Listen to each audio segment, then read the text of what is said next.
Alright, cool. So we're here back on my old stomping ground, hashtag MMU Cheshire. In fact, we didn't use the hashtag yet, actually. We didn't even have hashtags when I went to uni. But anyway, I'm excited to be here, to be part of the alumni panel. So myself and some other graduates used to come here in different professions. We're all going to be giving our own presentations and answering the Q&A to help motivate the current third years. So yeah, they got a jam-packed day, and yeah, I'm excited to be here. So see you on the other side. No, it's great. Nice to see you again.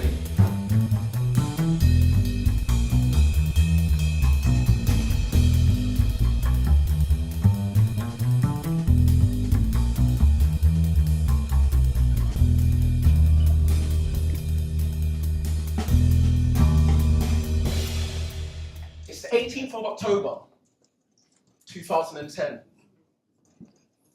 Now, if you were with me on that day, you'd been driving along the M6 in your mum's car, about to go to university for the first time. It's about 11:30, so it's coming up to midnight.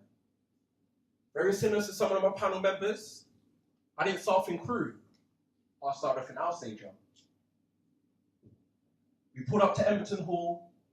My mum dropped off my stuff. I headed up to my room. Felt a bit lonely. I was now 200 miles from London. I felt a bit heartbroken. My then girlfriend, long time at the time, she broke up with me. But most importantly, I felt a bit disappointed.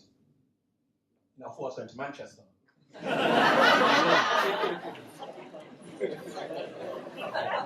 Can't laugh for too long, I've only got 10 minutes. 10-second laugh maximum. So it wasn't long, I didn't even have time to unpack my bags because I got to uni so late. They quickly ushered me, Kyle, you have to come with us now, you have to get the bus to go to the crew campus. I just thought it was a completely different university. So I ended up spending my first SU night looking a bit like this. So for me, the beginning of my university journey was quite hard. Different surroundings. I was used to seeing, beef on my plate, and I was seeing beef in the field. You know what I mean? It's completely different. But then 3 years later, this happened. Next student has also been awarded the MMU Professional Passport, Coyote Damali.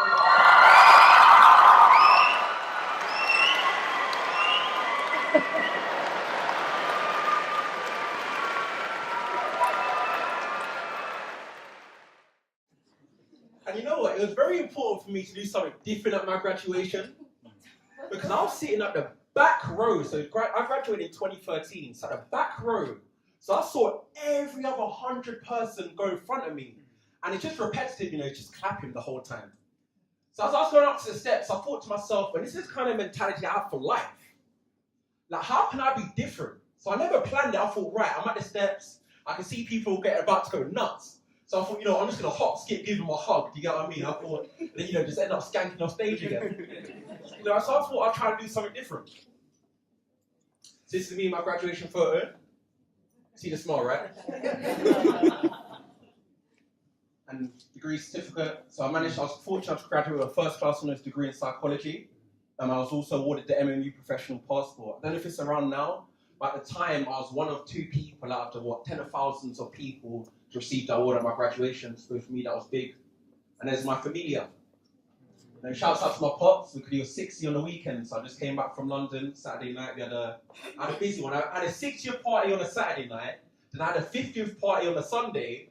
So is anyone 40 tonight? I might as well keep the shape going. I might as well keep going. So yeah, so what a lot of people know me for now is obviously The Apprentice. Really is a model, really. I think he's got a personality that's fairly unique, and the way he approaches customers is great. I heard Coyote, he turned out to be quite a good salesman, according to Drew. I thought he was very good. But the thing is, The Apprentice was not my first rodeo, and I've done media a lot before. So just to give you just a whistle-stop tour of some of the other things I've done. So, I've been in the paper a few times, same smile, right? So TV again wasn't the first time me being on TV for The Apprentices. I've done loads of stuff, politics-wise, for example. Anyone remember the debate in 2016 with the EU referendum? They didn't watch that when they accused me of asking out Victoria there, so that was kind of jokes. And then Kondami, so I was on Kondami before that. I didn't win, because of that reason there. Apparently my carrots are a bit too hard. Well, the main question that you should be asking yourselves now is, what?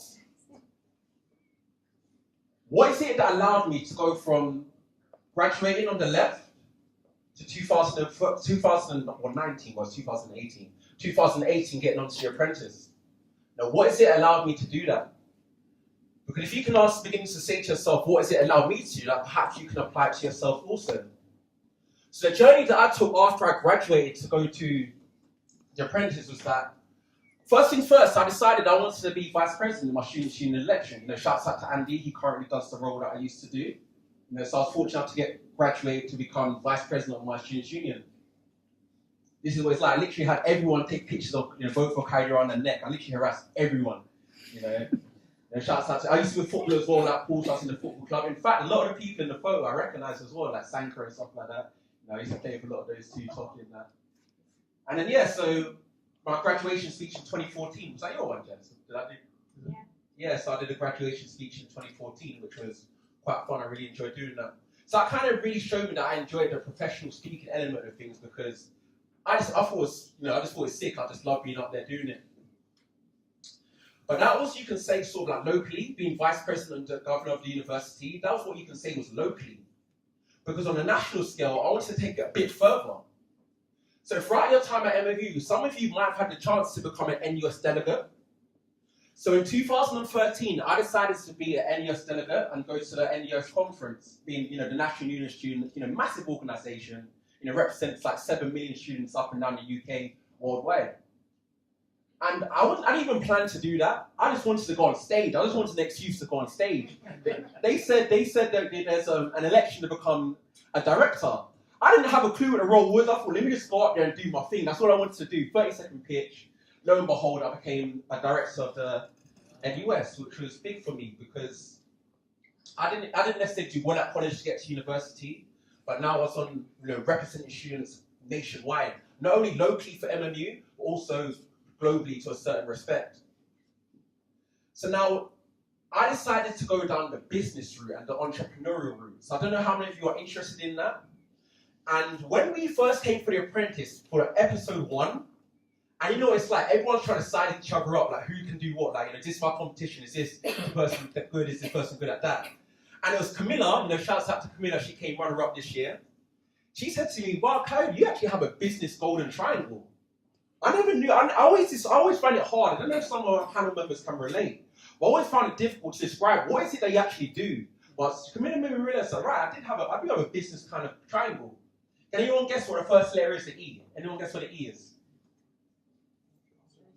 Some of you students should know what the E is, what I do, man. Okay, events.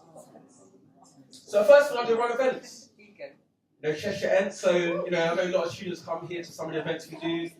We have all types of people come in. That's Dappy up there in the top left. Charlie Soft down there in the bottom right.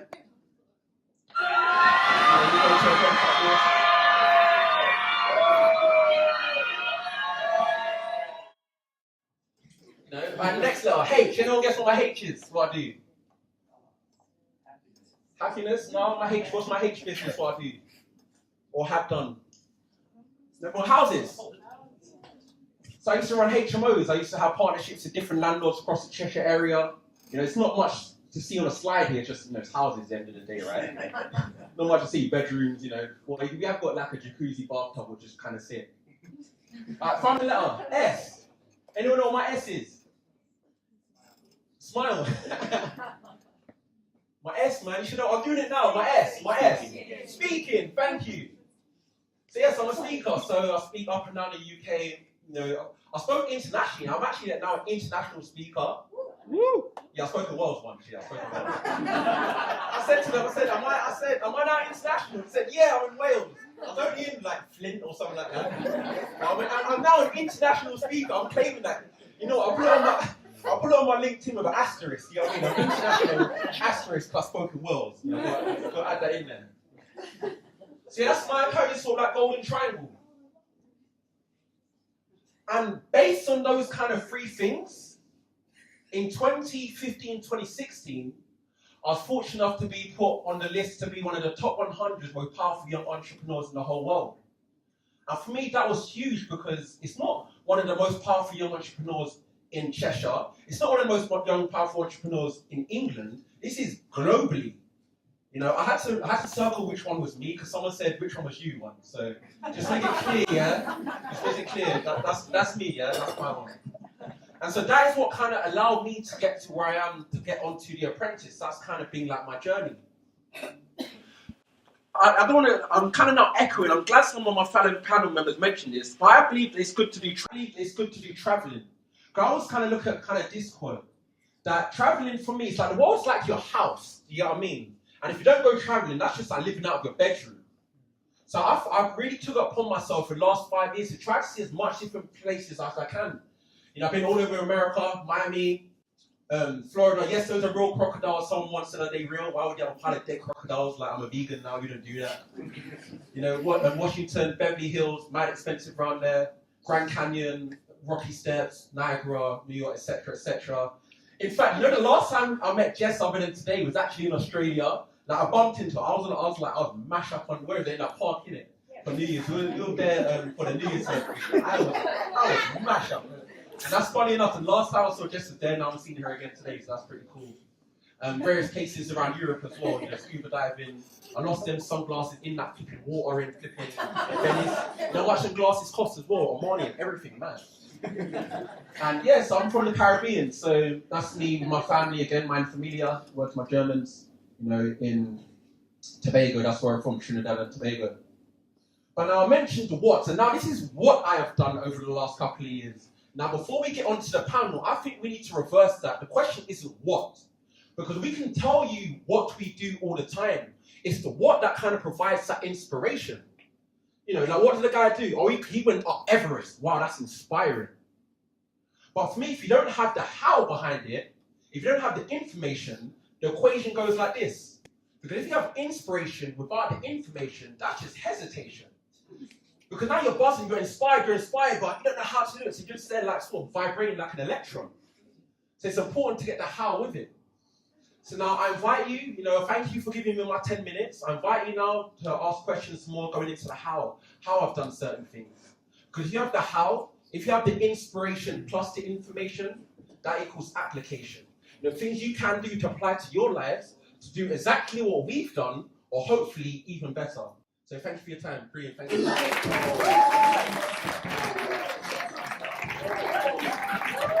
Thank you very much, Karen. All right, cool. So that's a wrap. Finish here today.